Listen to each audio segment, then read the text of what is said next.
Hello, clients and friends. This is Ryan Van Buren from One Overview, and it's my pleasure to present our fourth quarter economic review. We believe an informed client is our best client. As you watch this, please keep in mind it is a review of the months of October through December of 2025. 2025 marked the third consecutive year in which equities delivered double-digit returns. This extended bull market was powered largely by three rate cuts during the second half of the year. Robust AI-driven technology earnings and broad investor sentiment. During the fourth quarter, investors continued to see new highs in major U.S. equity markets. The S&P 500 gained 2.4% in the fourth quarter, closing 2025 at 6845.50, marking a roughly 16% gain for the year. The Dow Jones Industrial Average closed the quarter up 4.5%, ending at 48,063.29, and up approximately 13% for the year.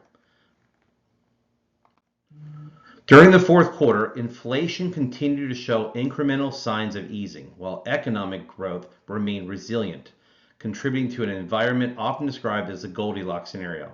This balance of moderating inflation and steady growth helped maintain investor confidence throughout the quarter.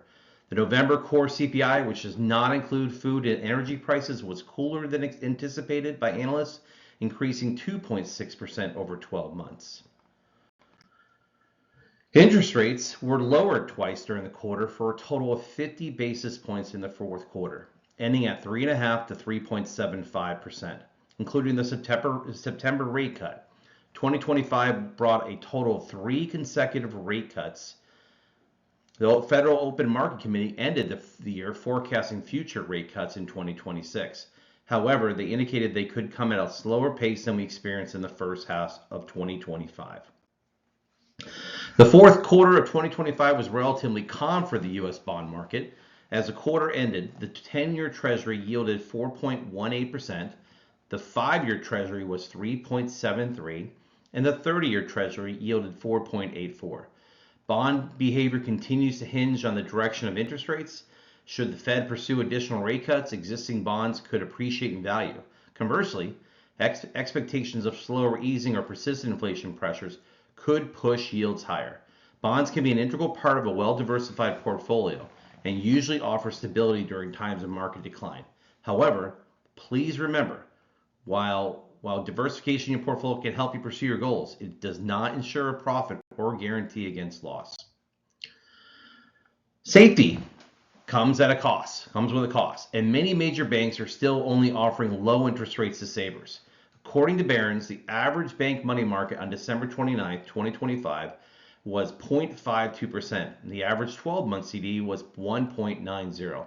For anyone who's interested in exploring sources of better interest rates, please contact our office. Looking towards 2026, most strategists expect the bull market to continue.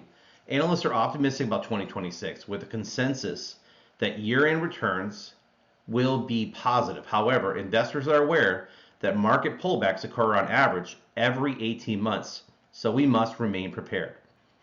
2026 is also a midterm election year. This has historically created increased uncertainty as investors assess potential changes in congressional control and their implications for taxes, spending, and regulation. Change my slide there.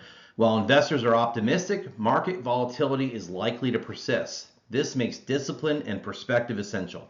If 2025 taught us anything, it's that during challenging times, it's best to avoid emotional decisions. Although history is not a forecast of future outcomes, in 2025, the equity markets had a huge downturn in the first half of the year. But by year end, they rewarded investors who demonstrated patience and discipline during tough times.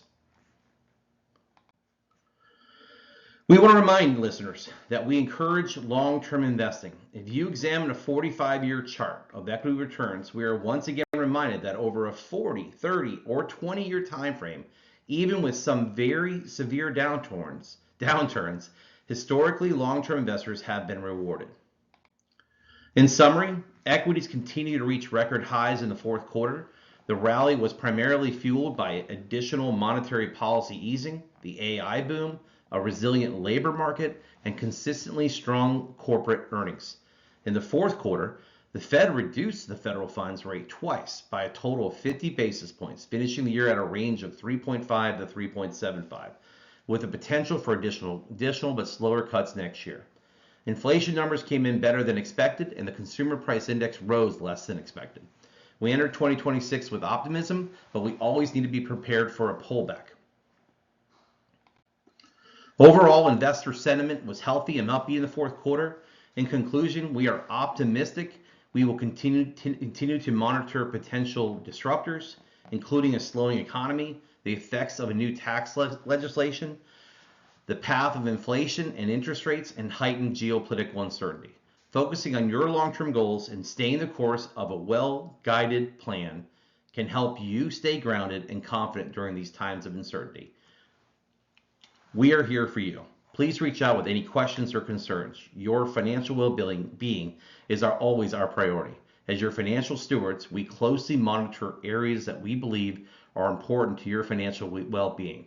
We will keep you updated on developments that could impact your personal situation. What I have here is our disclosure page for those interested. And then on the next page here, I have our social media. If you do us a favor, we'd ask that you like and subscribe, whether it be on Facebook, Instagram, YouTube, LinkedIn, and Twitter. Give us that support so we can help you stay informed. We appreciate you. Once again, we thank you for your trust in us. One of our main objectives is to keep our clients informed, and we appreciate you taking the time to watch this. Please feel comfortable sharing this update with anyone else you can think that could benefit from it. Thank you.